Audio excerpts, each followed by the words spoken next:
Hello বন্ধুরা, সবাই কেমন আছো? আশা করি ভালো আছো, আরও ভালো থাকো। তো বন্ধুরা, আমি ভালো নেই। সবাই জানো যে আমি চাইনিজ ভিডিও কপিরাইট করি।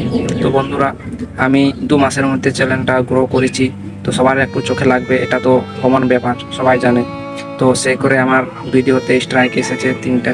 তো আমি কোনো ভিডিও পোস্ট করতে পাবো না 3 মাস। তো এই চ্যানেলটা আমার নিউজ চ্যানেল। তো বন্ধুরা, তোমাদের কাছে হাত জোড় করে বলছি, এই চ্যানেলটা একটু সাবস্ক্রাইব করুন, আমাকে সাপোর্ট করো। আর যেমন 1000 সাবস্ক্রাইব হয়ে যায়, চ্যানেলটা আমি মনিটাইজ করতে পারি, কারণ সবারই রোজি রুটি আছে। আমি তো ওই চ্যানেলে কিছু টাকা পয়সাও উপার্জন করতে পারিনি, রোজগারই করতে পারলাম না। গুগল অ্যাকশন এসে গেছিলো, তো কি করব, যেটা ভাগ্যে থাকে সেটাই হয়। তো আমি এটাই বলবো, আমার এই চ্যানেলটা সাবস্ক্রাইব করে আমাকে সাপোর্ট করো। আমি আবার ভালো ভালো ভিডিও করবো তোমাদের জন্য।